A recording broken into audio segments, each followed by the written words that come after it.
જય શ્રી રામ દોસ્તો. આશા રાખું કે આજે રામ મંદિરનું પ્રાણ પ્રતિષ્ઠા મહોત્સવ હતો તો તમે ધન્યતા અનુભવી હશે. આજે આપણે નિફ્ટી અને બેંક નિફ્ટીનું મલ્ટી ટાઈમ ફ્રેમ એનાલિસિસ કરીશું, જેમાં આપણે વીકલી ટાઈમ ફ્રેમથી daily time frame, hourly time frame, different time ફ્રેમમાં આપણે બેંક નિફ્ટી અને નિફ્ટીનું એનાલિસિસ કરીશું.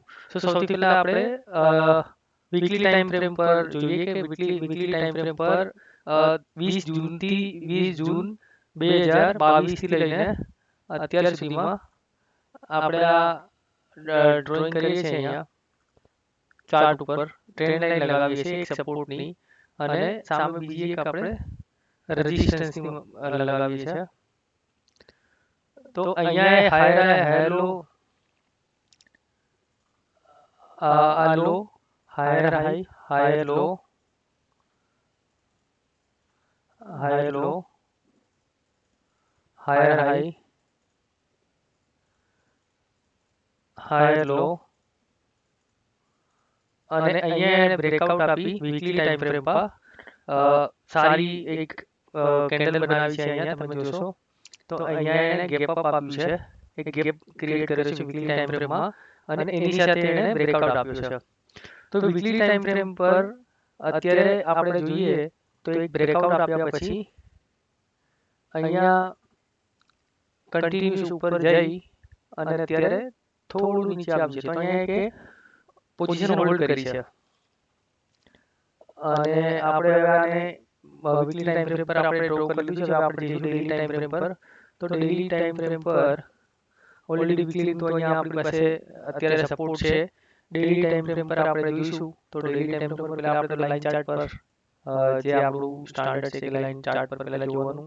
તો લાઇન ચાર્ટ પર મને અહીંયા એક મોટી લાઇન મળે છે રેઝિસ્ટન્સની, અને સપોર્ટમાં અત્યારે એવી કોઈ લાઈન મળતી નથી, પણ અહીંયા આપણે લાઈન ડ્રો કરી શકીએ સપોર્ટ માટે.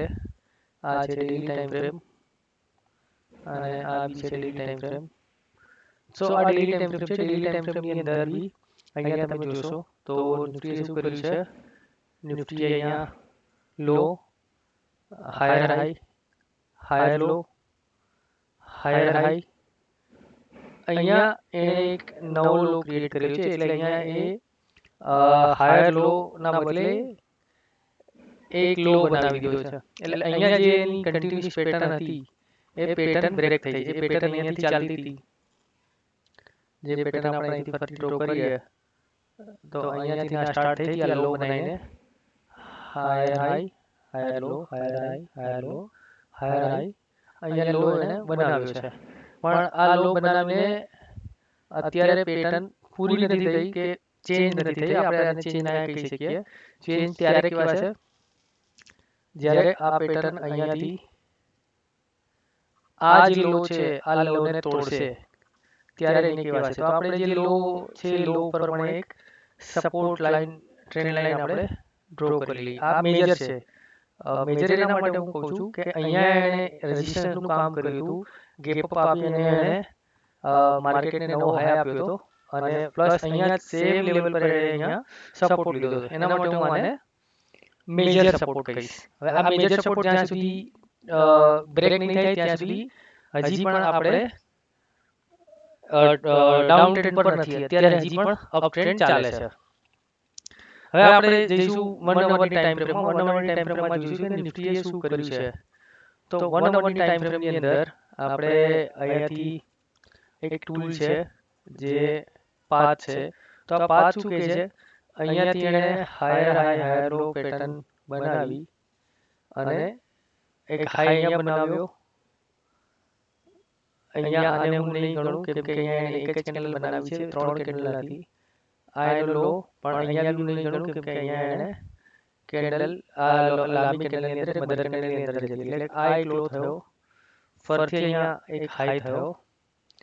હવે અહીંયા આપણે આને કન્સિડરેશન કરીશું ડબલ બોટમ થઈ જશે. અહીંયા ફરીથી આપણે લઈશું એને હાઈ બ્રેકઆઉટ નથી કર્યો, એટલે હાઈ બ્રેકઆઉટ નથી કર્યો એટલે આપણા માટે કોઈ મિનિંગ નથી એનો. અહીંયા એક નવો લો બનાવ્યો છે, પ્લસ એ લો બનાવી અને તરત જ પાછું માર્કેટ અપ મૂવ ચાલુ કરી દીધી. હાયર હાઈ, હાયર લો, એક હાયર હાઈ, અને અહીંયા કન્ટિન્યુએશન બ્રેક આપ્યો અને એક નવો લો બનાવ્યો. તો આખો જે લો બનાવ્યો છે એમાં અહીંયા આપણે જોઈશું તો આ એક એને અપ મૂવ આપ્યો હતો, પછી એક ડાઉન ટ્રેન્ડ આપ્યો અહીંયા, આપણે આ લઈ શકીએ ડાઉન ટ્રેન્ડ, એટલે હાયર લો અને પ્લસ અહીંયા હાયર હાઈ આપ્યો, અને અહીંયા એક એને નવો લો બનાવ્યો છે. તો ફરીથી 1 અવરની ટાઈમ ફ્રેમમાં પણ ત્યાં અટકેલું છે આપણે, હજી આપણો લો બ્રેક ન થયો. અને બીજું આપણે અહીંયા જોઈએ તો 1 અવરની ટાઈમ ફ્રેમ પર આપણે ફરીથી લાઈન ચાર્ટ પર જઈએ અને 1 અવરની ટાઈમ ફ્રેમ પર આપણે અહીંયા ડ્રો કરીએ તો આ એનો મેજર એક રેઝિસ્ટન્સ છે. આ રેઝિસ્ટન્સને બ્રેક કરવું ખૂબ જ જરૂરી છે નિફ્ટી માટે, જો એને ઉપર જવું હોય તો. અને નીચેની સાઈડ અહીંયા આ ગેપ એક ક્રિએટ કરેલો છે, તો let's draw a gap with triangle. ટ્રાયંગલમાં આપણે આ ગેપ ક્રિએટ કર્યો, તો અહીંયા એના ગેપને ક્લોઝ કરવાની ટ્રાય કરી. આનો લો જે છે એ 541 છે અને આનો જે હાઈ છે એ 539 છે. એટલે અહીંયાથી હવે આપણે જોવાનું છે કે નિફ્ટી આને બ્રેક કરીને નીચે આવે છે કે ઉપર જાય છે. અને હું જરાક અહીંયા લેવલ પર આપી દઈશ આના. હવે આપણે 15 મિનિટના ટાઈમ ફ્રેમ જઈશું. જે લોકો પણ ઇન્ટ્રાડે કરતા હોય છે એના માટે 15 મિનિટનો ટાઈમ ફ્રેમ ખૂબ જ ઇમ્પોર્ટન્ટ હોય છે. તો જો માર્કેટ આની અંદર જ ટ્રેડ થયા કરે 21,704 થી 21,537, તો અવોઇડ કરવું જોઈએ, કેમ કે એમાં પ્રીમિયમ બહુ જ બધું ખાશે. અને જો એને બ્રેક કરે છે તો એક અહીંયા એનો સપોર્ટ છે અને એક અહીંયા રેઝિસ્ટન્સ છે. તો આ લેવલની ઉપર આપણે એક ગણી શકીએ, અને આ ટાઈમ ફ્રેમ છે 15 મિનિટની. આ ટાઈમ ફ્રેમ છે 15 મિનિટની. સો આ 15 મિનિટ ટાઈમ ફ્રેમ છે જેની સાથે આપણે ઇન્ટ્રાડેનો ટ્રેડ જોઈ શકો છો. પણ ઇન્ટ્રાડેનો ટ્રેડ લેતા પહેલાં ઓપ્શન એ ખૂબ જ રિસ્કી છે. તો જો તમને અનુભવ હોય અને તમને તમારું એનાલિસિસ લાગતું હોય કે હા આ છે બરાબર, તો આપણે એમાં તમે ટ્રેડ લઈ શકો છો. સાથે આપણે જોઈશું એનએસસીની વેબસાઇટ પર option chain data. Option chain ડેટામાં આપણે એનાલિસિસ કરીશું નિફ્ટી એ શું કર્યું છે. નિફ્ટી સો આ નિફ્ટીની ઓપ્શન ચેઇન છે 25 તારીખની. આપણે અહીંયા તારીખ સિલેક્ટ કરેલી છે જે નેક્સ્ટ એક્સપાયરી છે, અને આપણે એમાં નીચે જોઈએ તો અત્યારે માર્કેટ આપણું ચાલે છે 21,600ની આસપાસ. 21,600ની આસપાસ. તો અત્યારે સૌથી વધારે હાઈએસ્ટ આપણે ઓઆઈ જોઈએ તો 1,56,000 ઓઆઈ છે કોલ સાઇડ. એનાથી પણ વધારે 1,62,000 અહીંયા છે અને 1,34,000 છે. તો આ 22,000નું લેવલ છે અને 1,34,000 છે, 21,800નું છે. હવે પુટ સાઇડ આપણે જોઈશું તો પુટ સાઇડ આપણી પાસે ઓઆઈ ડેટા 1,31,000 છે અને 1,36,000 છે. તો compare to put writer, call writer વધારે છે 22,000 પાસે અને 21,800. તો 21,800 અને 20,500 એ બંને આપણા માટે બહુ જ ઇમ્પોર્ટન્ટ લેવલ રહેશે. આપણે ચાર્ટ પર ફરતી જોઈ લઈએ. 21,800, હા, તો 21,800 એટલે અત્યારે આ જે આપણું મેઇન રેઝિસ્ટન્સ અહીંયા આપણે દોરેલો છે એ જ છે, એની આસપાસ ઇમ્પોર્ટન્ટ એનો રેઝિસ્ટન્સ છે. અને 21,500 એટલે આ જે છે 420, અને 420ને આપણે ના ગણીને લાઇન ચાર્ટ પર આપણે જઈએ, લાઇન ચાર્ટ પર એ જ છે. એટલે આ ઇમ્પોર્ટન્ટ એના લેવલ્સ છે. હવે આપણે બેંક નિફ્ટીની વાત કરીશું. તો બેંક નિફ્ટીની અંદર આપણે વીકલીમાં સૌથી પહેલાં એનાલિસિસ કરીએ વીકલીમાં એણે શું કર્યું હતું. તો વીકલીની અંદર અહીંયા આપણી પાસે ડેટા પોઈન્ટ અવેલેબલ છે. આ વાળો એક છે જે એણે અહીંયાથી જ એણે સપોર્ટ લીધેલો છે, અને આપણે રેઝિસ્ટન્સમાં જોઈશું તો રેઝિસ્ટન્સ અહીંયા એણે એક રેઝિસ્ટન્સ લીધેલો છે. તો આ સપોર્ટ અને રેઝિસ્ટન્સ વીકલી ટાઈમ ફ્રેમમાં છે. તો અહીંયા કન્ટિન્યુઅસ એણે higher high higher low higher high higher લો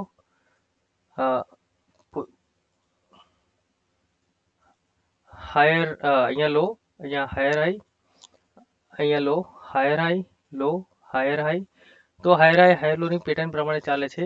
સાથે અહીંયા આપણને ગેપ પણ જોવા મળ્યો છે. તો ગેપને આપણે પહેલા એક માર્કિંગ કરી દઈશું, જે વીકલીનો ગેપ છે, વીકલી ગેપ. આપણે ડેલીના ટાઈમ ફ્રેમ પર જોશું. તો ડેલીના ટાઈમ ફ્રેમ પર અહીંયા હાયર લો, અહીંયા એને લોઅર હાઈ લોઅર લો પેટર્ન બનાવી. અહીંયા એને સપોર્ટ પાસે આવીને ફરતી હાયર લો પેટર્ન બનાવી છે. હવે આ પેટર્નમાં અહીંયા આપણે જોશું તો આપણને એક આ જે પેટર્ન છે એનો પણ એક બ્રેકડાઉન એમ પેટર્ન જે કહેવાય છે, કે જે જ્યાંથી બ્રેકઆઉટ મળે છે મોસ્ટ ઓફ સ્ટોકમાં અને મોસ્ટ ઓફ ઇન્ડેક્સમાં એઝ વેલ. તો ત્યાંથી એ રિવર્સ થયું છે. તો અહીંયા જેણે પણ પોઝિશન લીધી હશે પીની, જેને ખબર છે એમ પેટર્ન, એને સારો એવું પ્રોફિટ મળ્યું હશે. તો અત્યારે આપણી પાસે આ મોટો એક સપોર્ટ છે, જે સપોર્ટથી એ રિટર્ન આવી શકે છે. ઓલરેડી આવ્યું છે અને આગળ પણ આવી શકે છે. હવે આપણે અહીંયા